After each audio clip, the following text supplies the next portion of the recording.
Warning, this podcast is not a podcast. Initializing program E27. Welcome to the Philippine Hyper Radio Broadcasting Network in the service of all 7,000 islands. Please stand for our national anthem.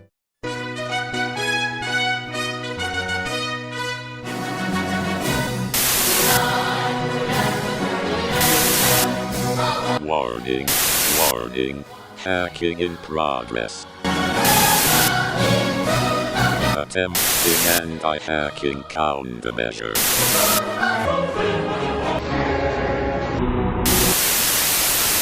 Welcome to Free Pirate Radio, the voice of freedom, operating at 420.69 MHz. Beginning archival upload. Third World Cinema Club. Initializing stream in 5, 4, 3, 2, 1.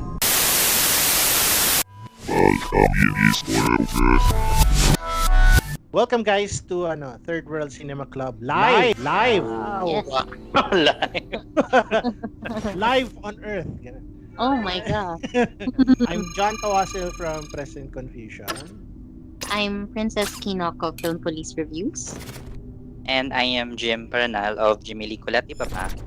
And our guest for today is a award-winning director Yes. of many works. Yeah. Sorry. may asa. Sunod ko lang. The Folly Okay. of Live Recording. Kevin De La Cruz. Yan. Welcome to our program. Yes. So, Hey, Direk, could you tell us a little bit more about yourself? Tulad ng hello. Hello. Oo. Anong ibig mo sabihin? How did you Um, sa film industry, Direk Kevin? Ano kasi tungkol ba't sa mo pinodcast tuloy? Naiya ako. Tell us a bit about, tama ba? Tell us a bit about yourself. Yeah. Kahit favorite food, what is love? File not found. wala akong ganun eh. Ayun, mahilig akong tumula, mahilig ako sa tula. Yun na bagamat nagsimula ako sa music, yun na talaga yung humatak sa akin sa paglikha. Yung music, yung pelikula, parang extension lang siya ng pagsulat ko ng book. So, since nag-start ka sa music, and I believe may band ka called The Brocas, could you share a little bit about your background? Like, nag-aral ka ba more extensively on writing films, and so on and so forth? Siguro kung pag-aaral in terms of may guro, siguro sa mas sa music yun kasi ang background ko kasi nag-aaral ako ng classical piano. So mas yung pagdating naman sa panitikan, bagamat meron ako na naging teachers or mga naging kaibigan na mas matandang mga manunulat, mas sa sariling pagsusulat doon ko natagpuan yung yung sarili ko or yung mga tula, no?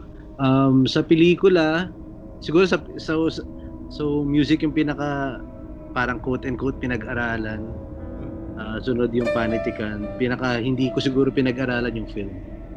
Kumbaga mas sariling sikap, mas doon sa paggawa. Doon ako natuto. Okay. Siguro yun din, parang yung pangangailangan din ng teacher dahil nga siguro sa ganun yung kasaysayan ko, parang siyempre tinitimbang ko yun kung kailangan ko ba ng guro, kailangan ko ba ng eskwelahan o hindi.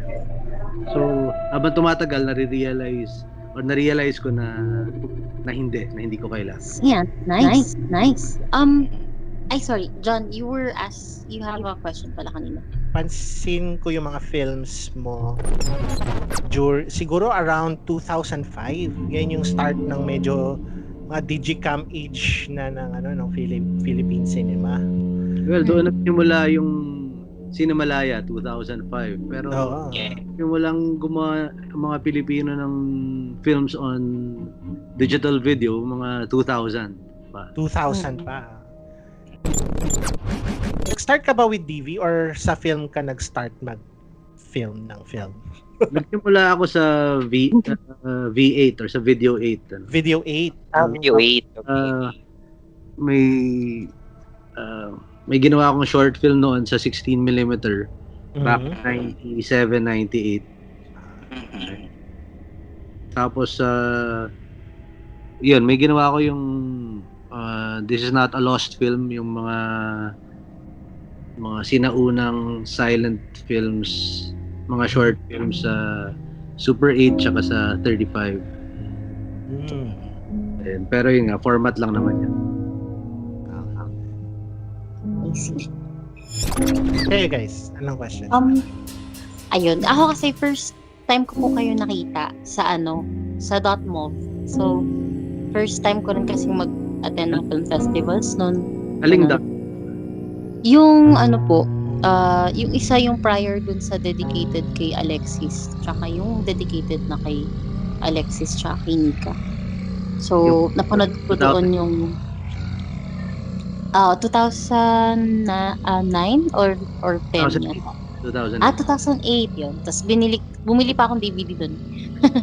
Yun. Tapos yung first film na napanood ko from you was yung yung adaptation siya ng isang play. Paglilitis ni Mang Serapio. Yes, ang paglilitis ni Mang Serapio. So, actually, naloka ako sa kanya. Kasi friends ko sila Epoy, pero parang naano ko sa ibang world or language ng film language. So parang when people ask you like how is experimental film or how is experimental filmmaking, parang nabasa ko sa mga previous na interviews sa'yo is like lagi mo sinasabi na ikaw yung pang-balance ng or parang yung films mo somewhat balance siya nung experimental and yung commercial. File not found. Parang wala akong alalang sinabing ganyan. Pero may parang may nabasa po akong ganun. So, pero pag kung napunta yung topic sa ganyang salita, no, experimental. Yung kasi nung kabataan ko sumasali ako doon sa Gawad CCP. Hindi ko lang kung ganun pa rin yung entry form nila. Tatanungin nila kung ano yung film mo. So, fiction ba yun? Documentary, narrative, or experimental? Tapos, so, intindi ko sa narrative, syempre may kwento. Sa animation, yun, gumagamit ka ng animation techniques, documentary, totoong buhay, blah, blah. And doon sa experiment, doon nahihirapan akong sagutin palagi yun kasi parang tingin ko doon sa lahat ng ginagawa ko, experimental. Dahil nag-eksperimento ako at tingin ko rin sa lahat ng pelikula dapat ay ganun, nag-eksperimento. Kumbaga may tinutuklas silang bago pelikula or sa sarili nila or sa mundo. Sa ganun lagay direct. Yung mga pelikulang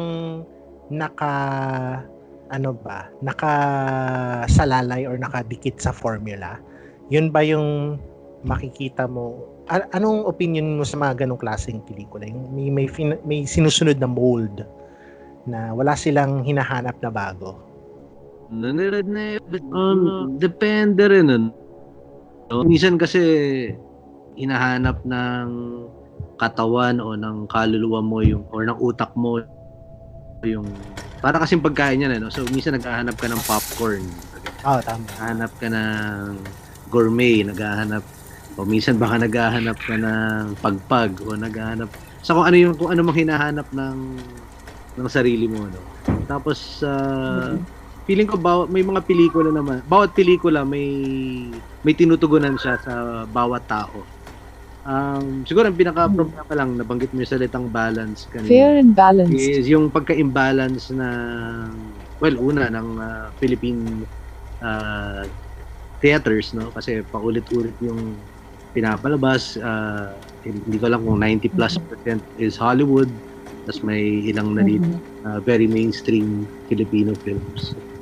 Paano yung foray niya? So, sabihin niya, parang mas nakita mo kasi direct na halos lahat pare-parehas. So, meron kang hinahanap na kakaiba per film. Oo nga. Oh, Tama.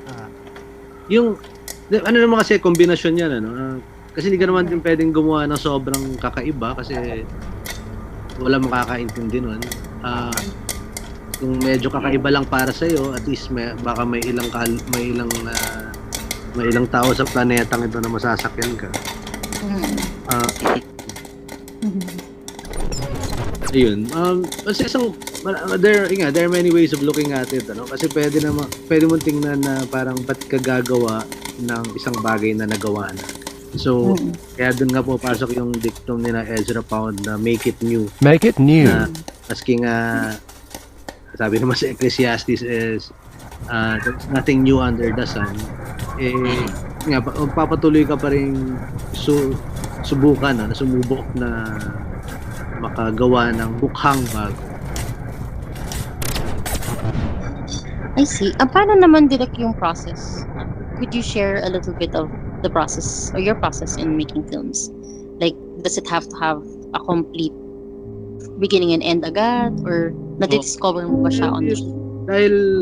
Dahil nga, siguro nga, so, siguro sa mga keywords is yung experimental. Ano? So, dahil nga lagi eksperimento ako, sinusubukan ko rin yung iba't ibang proseso. So, sinusubukan ko na mag-shoot ng ilang oras lang or isang araw lang or ilang araw, mag-shoot ng meron kang buong screenplay na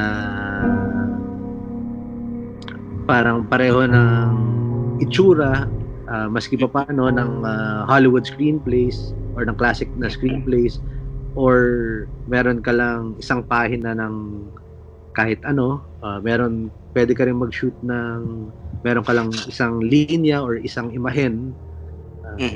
Ayun, basta basically nga you're trying things out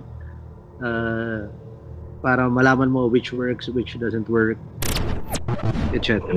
Depende rin nga doon sa konsepto mo. Ayun. May comment lang ako dun sa earlier na sinabi na lahat naman kumbaga lahat naman ng storya may pinanggalingan na iba pang storya may lineage ang kasaysayan ng pagkukwento, kumbaga. So parang tinutuloy lang natin yung ginagawa natin sa pagkwento. Kung naghahanap tayo ng panibagong bagay, kumbaga parang ini-evolve natin to something new. Nagde-devolve. Devolution, pwede rin. Direct may tanong po ako. Regarding po sa mga works nyo po, sino po yung mako-consider nyo na influence or malaking impluwensya sa inyo pagdating sa paggawa ng pelikula? File not found. Wala rin akong ganun eh.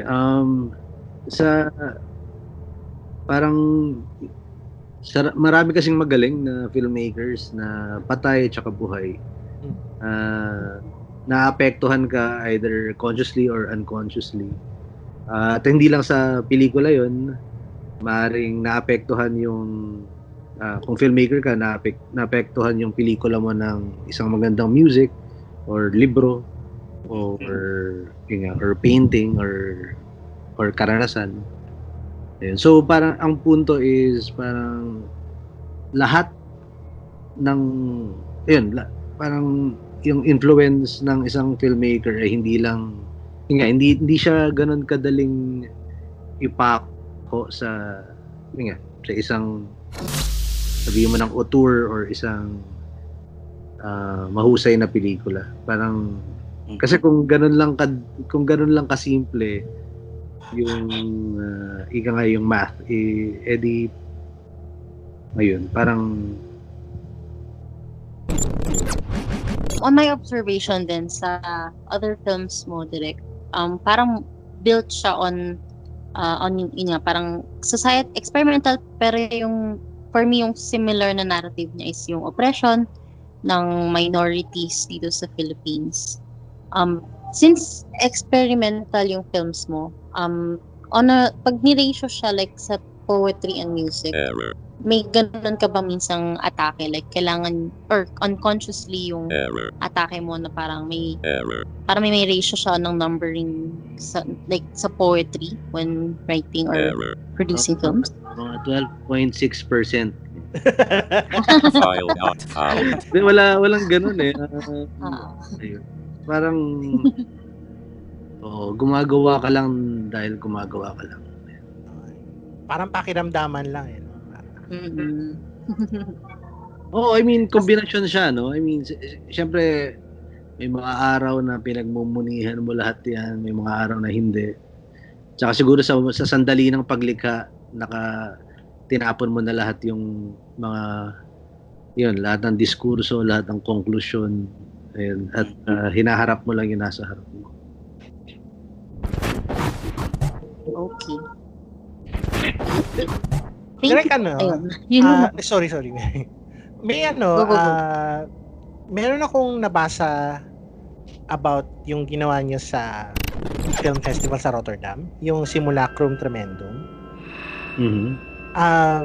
Could you tell us a bit about kung paano niyo na naisip gawin yon at yung experience mismo nung, kasi nagtugtog kayo nag-musical accompaniment kayo for how many hours? 13 hours? Yes, it's a 13-hour film. Tapos may 13-hour piano score siya. Ano yung what inspired you to make or to perform Simulacrum Tremendum in particular? File not found. Hindi ko na maalala eh. Para siyang continuation ng mga video diaries ko. Mula sa Kamyas, Alaala ng Paglimot, Buryong, Breather, etc. Ayun. Tapos yung structure niya rin, yung unang bahagi, lahat ng video 8, ikalawang bahagi lahat ng mini DV, tapos ikatlo yung iba't ibang uri na ng digital mula sa GoPro, sa cellphone, etc.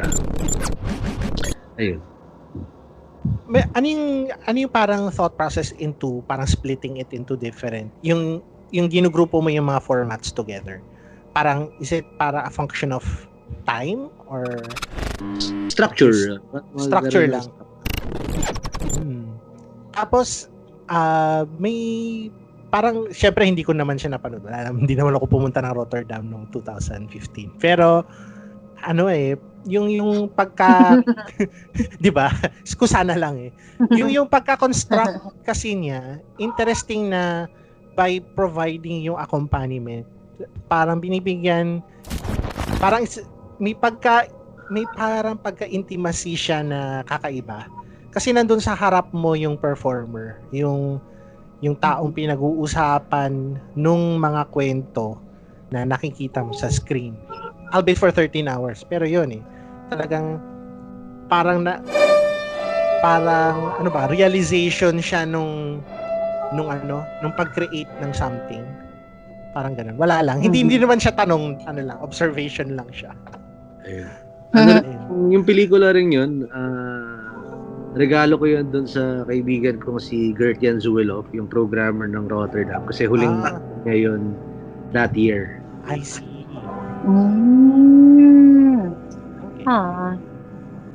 Sorry. Gifted. Ang galing naman. Pasensya na sa background. May narinig ba kayo kanina? Mga bata nagpa-fire. Okay lang yun. May realism. Oo. So yun. Kamusta ka naman direct sa quarantine life?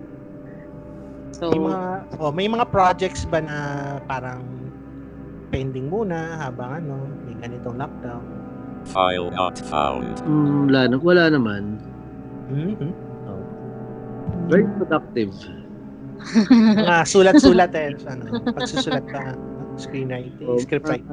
Yung mga libro hindi mo nabubuksan, mga pelikula napapanood. Oo nga naman. Ano pala, nabalitaan niyo pa guys na pagkatapos daw ng May 15, babalik na yung, o i-resume yung pag-shooting. Pwede na mag-shoot pero doon sa mga GCQ. Maraming CQ nalalabas sa May 15. What do you think about that, Direk? Kung meron man kayong planong i-produce nila Miss Villamor after May 15. Wala pa namang immediate na plano. Ayun. May mga napansin ko lang parang mga absurdong batas sa absurdong planeta. Parami ng absurduhan. Oo nga sa isang banda, hindi rin naman kami talaga kumikilos sa industriya ng pelikulang Pilipino. Nagkataon lang siguro na gumagawa kami ng pelikula. Pero hindi naman kami Regal Films, hindi naman kami Star Cinema. Tama. Ay, ano pala, may nagtanong po sa Twitter regarding sa Balanggiga. May plano daw po ba kayong i-release siya online? File found. Meron siya, alam ko, available siya sa Canopy. Kaso wala yata Canopy rito. Sa Pilipinas.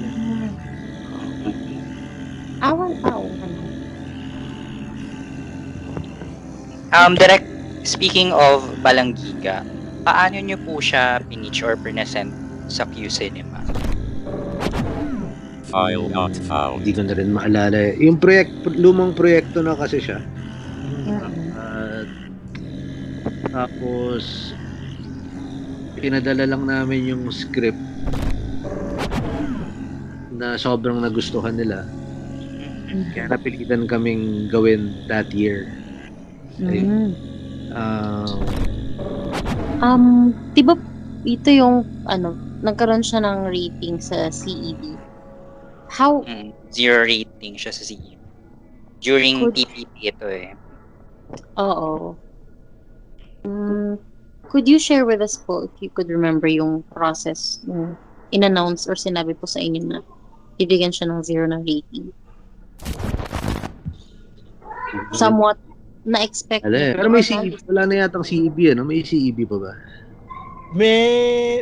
Alam ko wala na Wala na ba? Wala na. Oo. After nung MMFF, ganun ba? Hindi ko alam kung kailan. Kasi alam ko matagal na silang sinampahan ng kaso ng dating FDCP yata or kung ano po. So parang si Boost City yata yung nagsampa. I see. Okay. Well, yun nga, CB naman kasi is another of those institutions na nagko-contribute sa pagka-absurdo ng Pilipinas. Actually. Okay. Right. Ikaw, John. Direct isa sa mga siguro future projects nyo ay tungkol kay Marshall Baby Ama. Tama ba? Nasaan na kayo in terms of production dun sa pelikulang yun? Tapos can you talk about a bit about yung process ng ano ba yung gusto nyong gawin with the kasi di ba may pelikula lang lumabas sa kanya, 2, yung kay Rudy Fernandez yung isa dinirect ng Juvenal Lanton 76. Tapos yung sequel na nandun si Robin Padilla. So, anong class? Anong gusto mo? Alam ko yung sequel, walang kinalaman na talaga. Wala lang. Oo. Parang, anak ni Bibi Ama lang. Ang kapitbahay ng pizza, asawa. Ng kapit. Well, kung ano man yung gagawin pelikula, yan, siguradong malayo yun sa Rudy Fernandez version. Kaya siguro na hindi ko lang napanood niyo yung Bamboo Dogs. Napanood. Ayun. ano yun eh, pwede mo rin ituring na adaptation yun ng isang Carlo J. Caparas movie. Ano ba pagaling? So, yung Wilson, Soronda. Yes, so. Pero doon sa pelikula ni Carlo J, siguro wala pang 5 minutes yung buong pelikula ng Bamboo Dogs. How about sa Ruined Heart naman? Direct. Paano siya na-conceptualize and how did you ask or get Tadanobu Asano and Christopher Lloyd to work on the film? Yes. Yung Ruined Heart naman, kasi may ginawa akong short film na Ruined Heart din yung title na pinalabas sa Berlin. Tapos, after nun, yung German co-producer ko, yung Rapid Eye Movies, na, yun nga, parang pinagkwentuhan namin na gumawa ng, gusto kong gumawa ng mas mahabang version nun. Ayun. Tapos, yan, masalimuot yung proseso. Hindi ka lang ilang versions yung screenplay na nasulat ng iba't ibang tao bago kumantong lang din dun sa mga pira-piraso ng mga tula ko. Tapos yung si Asano naman gustuhan niya yung Mondo Manila. Ayun, so gusto niyang gumawa ng parang ganon. Siyempre hindi naman ganon yung ginawa ng nangyari sa Ruined Heart. Tapos ayun, si Chris naman nagkita kami nun sa Hong Kong. I think I was finishing EDSA XXX nun. Tapos yun, and so on and so forth. Si Natalia, alam ko na sa isang festival sa Poland. Doon niya naman napanood yung Mondo Manila. I see. Magkakaroon, if ever matapos si lockdown or anything, may possibility ba na ibalik niyo si Dot Moves din? Kasi para sa akin nun, parang for-record naman yun sa independent cinema ng Philippine cinema. So parang it was sad na nawala siya somewhat. Pero at the same time, are there any plans for it to resume? Well, sa ngayon wala namang konkretong plano kasi yung Dot Move kasi sariling sikap, sariling bulsa, etc. Sariling kabaliwan. Medyo nagising na ako doon sa kabaliwang yun kaya hininto ko na rin. Fun times. Fun times. Open ako. I mean, ayan, marami namang, every now and then may naisip na buhayin ulit or kung ano pa man. Pero, ayun, hindi siya priority. Okay. Going back po to Balanggiga direct. Kasi po, yung mga bida doon, mga bata. So, paano nyo po sila dinirect? Kasi, pag bata, mahirap silang i-instruct eh. Well, yung isa naman, matanda naman siya. Si Pio Del Rey. yung Kalabaw, medyo matanda na rin. Ilan taon na ba siya in Carabao years? Adolescent. Well, madali naman. Yung mga bata naman, madaling i-direct eh. Parang, mas madali nga silang i-direct kaysa sa mga matanda. Sa Alipato, yung sa Alipato nga, after, bagamat nag-enjoy ako working with Dido and the rest of the gang.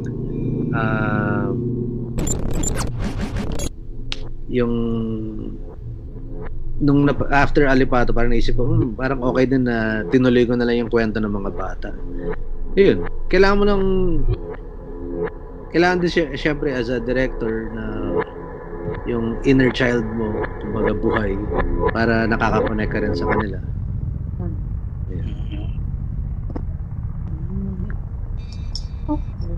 Alright. So, yun lang. Yes. Tapos na, yun. So, yung mga ibang pelikula ni Kevin nasa YouTube. Yes. Yung, tama ba? Mondo Manila, nasa YouTube yun. EDSA XXX. Alipato is available for free din. Yes, nasa YouTube sila lahat. Yan. So, Okay. panoorin nyo guys when you have them. Marami naman tayong oras kung may oras. Kung wala namang oras, okay lang din. Okay lang. Tama. Kung kailan na lang kayo libre. Yes. Ayun. So, Thank you, Rick. thank you for joining us, Direk. Ayos, salamat din. So, Thank you po, Direk. Warning. Stream quality degrading. So, mula dito sa ating absurdong bansa, Pilipinas. Kami nagpapaalam sa susunod. Mula Salamat po. sa amin. Uploading Sa consciousness susunod na to digital pagkikita. stream.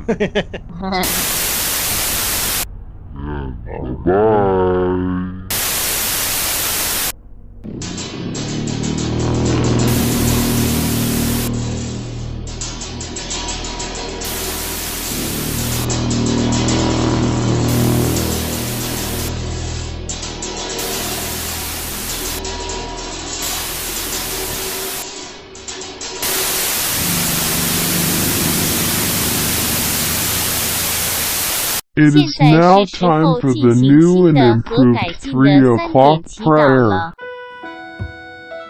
Who is this stupid God?